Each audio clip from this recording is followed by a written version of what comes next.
and experiences have taught me. From generations to generations, the tropical infections remain persistent. What, how, which differ time to time. Let's update together your ways and mine. Please welcome our distinguished speaker, Dr. ASHIT HEGDE, sir. By introducing him. He has been for generations a great teacher, and I have had the pleasure of listening to him for the last 22 years, and it has always been delightful. And in his self-effacing way, if you see his introduction slide, it's very, very basic, but it doesn't, he just says senior consultant, medicine and critical care, PD Hinduja, without too many fuss, but his influence on critical care in this country is way beyond that introduction slide, and all of us know that. And that's why both of us were interested in introducing him. And the topic he's going to speak on, tropical infections, is one of his favorites, and also it's a very lively debate from the last time I heard you in Chhattisgarh, sir.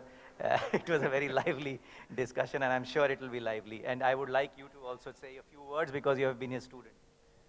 I was fellow student under sir. I was ID specialist, so I was rotating with sir in ICU, so just wanted to say that. Infections, I'm going to go, it's a very, very, very basic talk. So basically, you got to have suspicion, because unless you suspect a tropical infection, you're not going to treat, and obviously things are going to go wrong. Diagnostics, the right tests at the right time, the right drugs, the right doses, fluid management, broad spectrum antibiotics, yes or no, blood products, and managements are the ones who don't respond to what you think is your standard therapy. This is just a sort of broad outline of my talk. So suspicion, obviously, you generally suspect it more around the monsoon, but of course it can happen even outside the monsoons.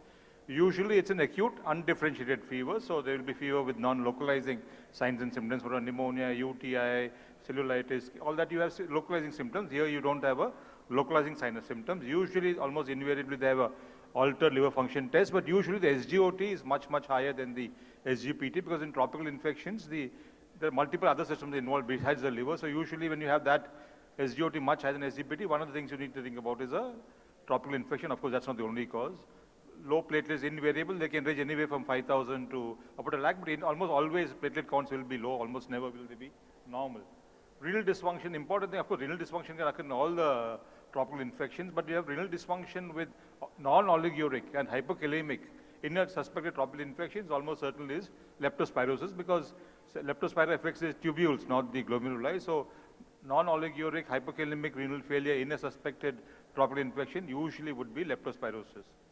Unexplained ARDS. When I was a student, any unexplained ARDS or encephalopathy was due to malaria unless proven otherwise. Now, scrub typhus is becoming not just a rural disease, it's becoming an urban disease. So now I think it has changed. Anybody unexplained, by unexplained ARDS meaning there is no etiology for the ARDS and unexplained encephalopathy. So you need to think about empiric therapy with doxy, no longer anti-malarials. The encephalopathy, because nowadays anybody with the altered sensorium, we do a lumbar puncture, and CSA biofire definitely is very, very useful. At least a biofire, that's one indication for a biofire. But now we have tropical infections present with an encephalopathy, but the CSA biofire panel might be negative, like chikungunya, dengue. These are the tropical infections which can come with chikungunya. I don't know the epidemic in Bombay. I don't know how it is here. Tropical, and of course even scrub typhus. So you have a encephalitic syndrome, the negative biofire. Think about one of the causes. Of course, you can have autoimmune encephalitis. I'm not saying that's the only cause, but tropical infection should also be one of the things you think about with a biofire negative encephalopathic-like syndrome. So clinical examination, of course, there's nothing much in clinical examination except leptospira, whether you will see conjunctiva being injected and all that, and jaundice. But usually there's one thing that you would look for. What is the only thing in very important clinical examination finding in a suspected tropical infection? Somebody? You look for the eschar, because very, very satisfying to pick up an eschar. Like I said, I'm not sure how much scrub typhus is there in this part, but I think it's there. It's moving to the urban population as well. So you need to look for an eschar, and there's supposed to be some difference in location of the eschar between men and women. So in the females, it is primarily in the chest and abdomen. In the males, it is in the axilla, groin, and genitalia. But unusual sites could be the cheek, the earlobe, and the dorsum of the feet. In diagnostics, basically, it's important to do the right test at the right time. Sometimes, we try to save money, or we, do them in the wrong order. So many things can happen. So you need to do the right test and don't compromise on. I keep telling people that there is almost no role for empiric therapy nowadays except in the really sick patient. Spend money on tests rather than on empiric blood tests, even empiric treatment, even any diagnostic test, no matter how expensive, if it says 1 day of ICU care, it is well worth its cost. So I think you should spend that. Somebody said go where the money is, and the money is in the testing, not in the empiric treatment. So I think this is one thing that we do very frequently. Any suspect, in fact, just 5,000 rupees in my hospital, so it must be cheaper elsewhere. It covers most of the viruses that are there, but it has its limitations. They're homegrown panels, they're not been standardized, etc. But in most, I think, hospitals now have a reasonably good tropical fever panel. I think this is something that you worth doing in any patient who is suspected. But a negative tropical fever panel doesn't necessarily rule out tropical fever, and sometimes it has happened the other way around also. A positive one also doesn't, but quite helpful in most situations.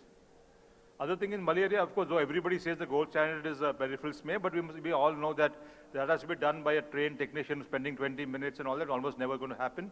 So almost always it is more practical to do the RDT and the peripheral smear, of course. And if you have both a negative RDT and a negative peripheral smear, and if you want to be really certain, do 2 RDTs by 2 different mechanisms. If that is negative, you can virtually rule out. And certainly anybody in the ICU sick enough to be in the ICU is almost never going to have a negative RDT. In the OPD, you might have a negative RDT, but anybody sick enough with malaria to be in the ICU will almost certainly have a positive RDT. So negative RDT, you can probably don't have to give. There's no role for, I still see empiric antimalarials being given in hospitals nowadays. There's almost no role for empiric antimalarials these days, in the ICU at least. OPD, maybe you can, but not here. Dengue is another situation where people get the diagnostics wrong. We must understand that most patients who come to the ICU with dengue usually have secondary dengue. That means they already had a dengue in the past, and now the secondary dengue, where because of an anamnestic reaction to the previous attack, the antibodies from the previous attack now act as enhancing antibodies and amplify the immune response, which is why, the response in dengue is a little different. In secondary dengue, which is one comes to the ICU, the NS1 antigen is cleared a little faster. Therefore, your NS1 might be negative by the time the patient reaches the ICU, because usually in they reach the ICU in day 6 or day 7. By that time, the NS1 may be negative. IgG comes up faster. IgM comes up much later. So if you only do one of the tests, or you do only 2 tests just to save money, you might end up missing, and most people do IgM rather than IgG, or they do only NS1. Both of these can be negative in the patient in the ICU.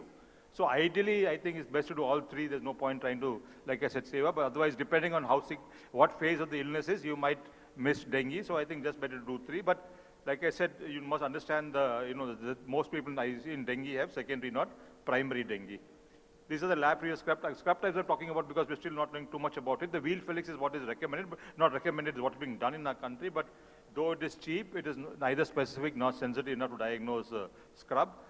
What people do in IgM, ELISA again, but the cutoff vary depending on the prevalence of scrub in the community. So therefore, in the rural population where scrub is common, the cutoff may be slightly higher than in the urban population where scrub is not so prevalent. Unfortunately, we still don't have the actual appropriate cutoff level. So but it has its limitations, but can be useful if it is strongly positive. But like I said, we do a PCR, which again now we find sometimes useful. But most important really is to look for an SCAR. And any patient now, like I said, like we were treating malaria empirically in the past, maybe now it's time to give doxy empirically when you don't have a clue of what is going on in somebody with a suspected tropical infection. Leptospira, again, depending on what phase, whether it's a leptospiremic phase or the immune phase, either the PCR might come positive or the IgM. So if you want to maximize the chance of diagnosing leptospira on day 1 itself, on the day of admission to the ICU, ideal to do both the IgM anti-leptospira and the PCR, because one of the 2 may be negative depending on what phase the patient is in. So better to do both on day 1 itself. Chikungunya is another thing that is quite often misdiagnosed, or people do the wrong order. They go to the general practitioner on day 1 or day 2, they are advised to do the IgM. That comes negative, and by the time they come to the ICU, we do a PCR. Now because 4 or 5 days have passed, the PCR comes negative. Now we tell them do the IgM. The family says we've already done an IgM before. Why do you want to do it again?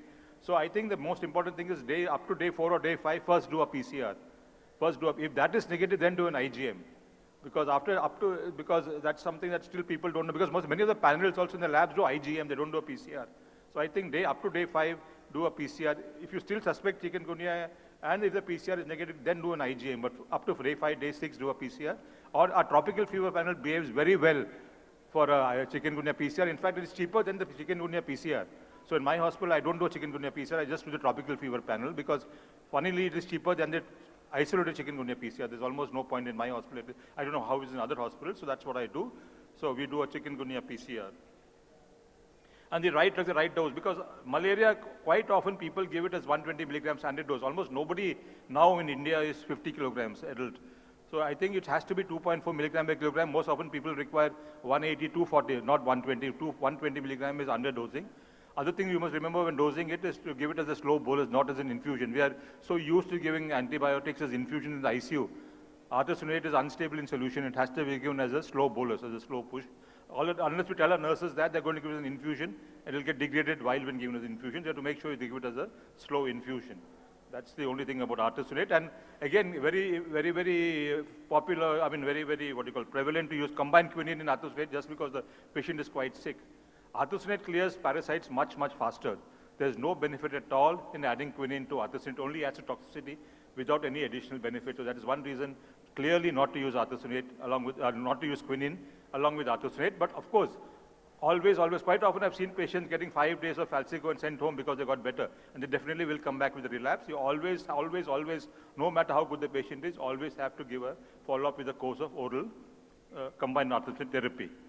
Dengue, of course, no antibiotics unless a special indication. Scrub typhus, now there's a paper from our country in the NEJM, which seems to suggest, it's a controversial paper, but seems to suggest that outcomes are better if you combine doxy with azithromycin rather than one either alone. And leptospira, this is a slightly, again, experience rather than evidence. If you look at the reason why people with leptospira get sick is because it's an immune response to the, it's not necessarily leptospiremia which is causing the damage, it is the immune response to leptospira. So, and it's also known that when you give the drugs recommended for leptospira, the penicillins, the meropenem, the piptazo, etc., they can cause a Jarisch eczema-like reaction which can actually exacerbate the inflammatory response. So I give azithromycin to everybody with leptospira, no matter how sick they are, and I've got away with it. And in fact, sometimes severe central, senior consultants on the city have phoned me in amazement and shock saying such a sick patient giving azithromycin. I've stood my ground and people have got better because it makes sense. And now we got IV azithromycin, we got IV doxycycline. I give only azithromycin and doxycycline for leptospira. But I said this is experience, not evidence. You can take it or leave it. Fluid management, again, slightly controversial. In malaria, it's clearly, there's a FEAST study, of course, mainly in malarial patients, which showed that fluid boluses did harm. Even in patients with malaria, they are more vulnerable to ARDS if you go overdo the fluids. So unless there's a clear indication of volume depletion, meaning they have had severe vomiting, diarrhea, bleeding, whatever, clear indication of volume depletion, there is no role for aggressive fluid management in patients with malaria. It's clearly been shown that conservative fluid management in malaria has better outcomes, unless, like I said, the volume depleted, clearly. There will be history, there's volume depletion, otherwise clearly conservative fluid management. And leptospira, on the other hand, especially there have been non-molecular renal failure because they have been polyuric because of the cellular tubular damage. These people with renal failure require a little more liberal fluids. Dengue, on the other hand, it's a sort of a biphasic response. When they're in shock, of course, no, this is a story of malaria. Like I said, fluid therapy can be, it's shown that basically liberal fluid does more harm than good. And it is safe to be conservative with fluids in malaria. In dengue, of course, while they're in shock, essentially the shock is because of the capillary leak. So you have to be little, but I think the only way of measuring how your fluid is to go only by hematocrit. So you give them, if they're in shock, give them fluids liberally.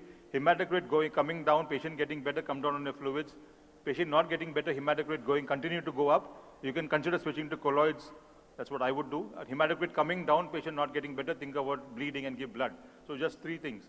So it's not rocket science. It's pretty simple how to manage dengue. And this goes on only for 24 to 36 hours because after once the capillary leak stops, all the fluid in the circulation gets reabsorbed. And now after once the patient is doing better, just stop your fluids. And you might even have to start diuresing them because now all the fluid that you have transfused is going to come back into circulation.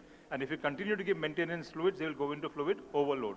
So you might, so depending on what phase they are in, once they are unwell, you monitor hematocrit and give them fluids aggressively, but after that, come down pretty quickly.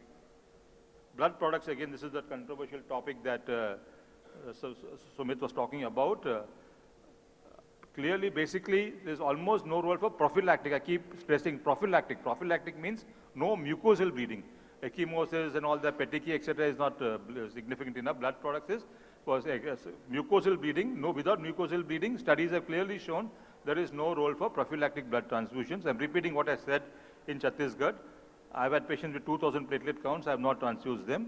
But I must qualify that if my own daughter was admitted, I don't know what I would do. I only hope she never needs to get admitted, but that's the only thing. But up to 2,000, I have not transfused and I've got away with it. I've been practicing, I've seen patients with dengue almost 20 years, 25 years, whatever. Nothing has happened so far, so I'm not sure. And it's clearly been shown that giving prophylactic platelet transfusion is doing more harm than good, more side effects. There is an interesting paper, well, not paper, but there was a not paper, but I heard Kapil Baragi speaking on this, and they seem to suggest that PTT might be a better indicator of bleeding risk rather than platelets. But even there, if the patient is not bleeding, no matter what the PTT is, you don't need to give prophylactic transfusions. But if a patient is at risk of bleeding, rather than going by platelets, you should go by the PTT, and they might require, blood products like plasma, cryo, etc. So that's just one of the observations people seem to be making. It's not yet proven. What do you do about people who don't respond to? You're given the standard treatment, everything, and what are the things you think about in people who are not responding to your standard therapy? The usual suspects. You think about secondary bacterial infection or another tropical. They can have two tropical infections given the monsoons. It's possible. Say mosquito bites them or whatever. So you think about myocarditis. Myocarditis is more common in leptospira than we thought. It's common in dengue and can happen in scrub, etc. But definitely in dengue and leptospira, patients are not doing better. You need to think about, even we have seen now in malaria, especially in Vivax malaria, coronary artery involvement for some reason is common, and people have had myocardial infarctions following Vivax malaria. I'm not sure. So myocardial involvement is much more common than we think. So in a not responding patient, you need to think about myocarditis, like I said, secondary bacterial infection. And so the only indication for antibiotics, like I said, is if the patient is not getting better in spite of a standard therapy and still remains in shock, you might consider giving them antibiotics, not upfront.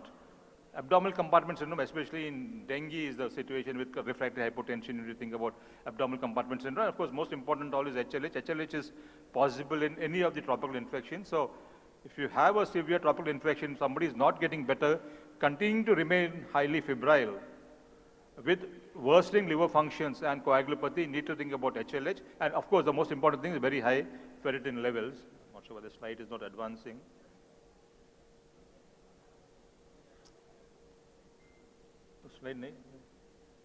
So it should be, anybody who's deteriorating, especially the fever persists, very high ferritin, low platelet, and altered liver function, you think about HLH. So in the appropriate patients whom you think you've done everything else and still doing badly, you need to think about treatment for HLH. This is very, very, probably one of the reversible factors that you can think about in a patient who's not doing too well. What about the ancillary therapy? Steroids. Do steroids have any role? Leptospirosis with alveolar hemorrhage, there is some papers from India suggesting that high-dose methylprednisolone upfront. There's not, again, just a couple of papers, but if you're giving methylprednisolone for severe alveolar hemorrhage in ARDS, it's better to restrict for a couple of days itself, because otherwise the risk of superinfection outweighs any benefit you might get from the steroid. So that's it for your leptospira. In dengue, I think that they're doing a study, not in dengue, in scrub typhus, there's a study again from the same team that did the study on doxyazithromycin about the role of steroids in severe scrub typhus. We don't have the results out yet, but maybe there might be some role depending on, once that paper comes out, we'll have a little more clarity about whether steroids need to be added for scrub typhus. Certainly for dengue and there's no role for dengue and malaria for steroids at all.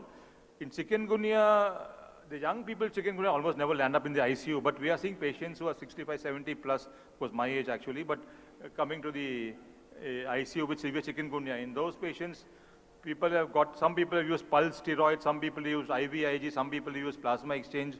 Some of them have got better, some of them haven't got better, but those are the things. But a couple of patients I've seen have made dramatic improvements with high-dose steroids or with IVIG. So that's one, again, like I said, this is just experience, not evidence. Slides, may I have the slides? I don't want to see myself. Why do you want to show me all the time? I don't understand.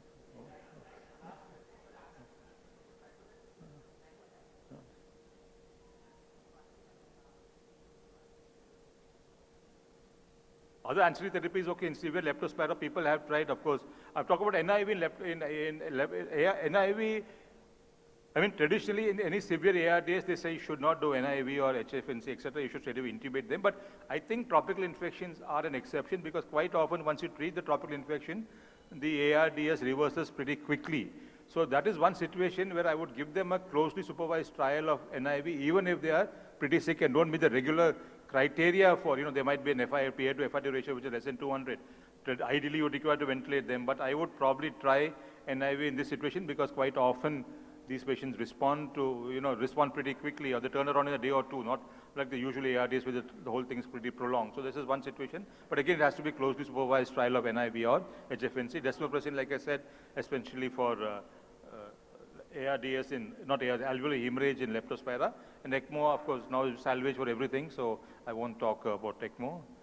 So I think that's the end of my talk. If there are any questions.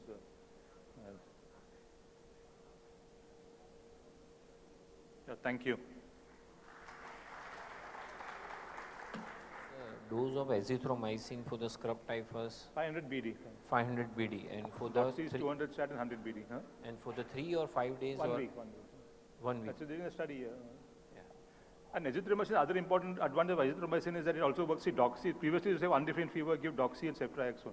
Ceftriaxone nowadays for typhoid plus minus. So I would probably give ceftriaxone, azithromycin 500 BD because azithromycin covers leptospira, it covers your, the other ones that are treatable. So my choice, if you look at the recommendation, acute undefeated fever, they say ceftriaxone plus doxy. I would prefer give ceftriaxone as because even covers typhoid. So. Okay. So as rightly you said that multiplexing PCR after 6 days are negative. So applies on all the tropical infections when you're doing multiplexing. Your first 5 days sending is a good. That's what I said. The negative tropical fever does not rule out. If it's there, it's helpful. So like the first 5 days, it's usually that's when there is the viremia or the antigenemia. That applies to most of the tropical infections. The PCRs are most beneficial early on. Later on, your antibodies work. So, but sometimes you don't know what phase it is. So, ideally, you do both if you want to be sure. Correct, sir. Go ahead, please.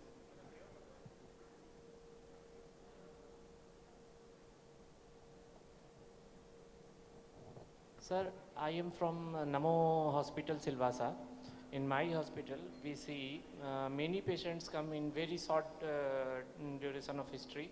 एकदम वो acute ARDS में, from children to adult age. तो कोई tropical उसमें सोच सकते हैं क्या क्या होता है? ARDS में एकदम आते हैं, complete एकदम white lung होता है bilateral सर उनका. और 1-2 घंटे के अंदर ही वो मतलब ICU जाने लायक स्थिति में हो जाते हैं. हो सकता है ना? I told you, it's possible. I mean, तो उसमें हम लोग किस तरह से basically in ARDS first you look for a precipitating cause, pneumonia, aspiration, pancreatitis, sepsis. अगर कुछ नहीं मिला, one of the causes really is, or you have to look for an ARDS mimic, मतलब some ILD, etc. But ARD, like I said, in our country now, if I have an ARDS where is no other etiology, I would give doxy. तो उसमें कोई viral भी सोच सकते हैं sir? Viral infection क्या हो सकते हैं? Virus any virus viral infection viral सवाल ही नहीं ना viral of course no question you would commonest cause of ARDS in our country would be viral, which COVID, H1N1 सब, ARDS is talking about, na? Acute ARDS, na? Which antiviral is better, sir? अभी severe viral, if you think of viral, the only thing you can give is oseltamivir. COVID negative है, otherwise in the past we used to give remdesivir also. But अभी empirically we do a throat biofire, but empirically I would give oseltamivir definitely till we get the report. Thank you, sir. Thank you. Thank you. I think we'll wind up this session. Thank you so much, sir. Great talk as usual. Thank you.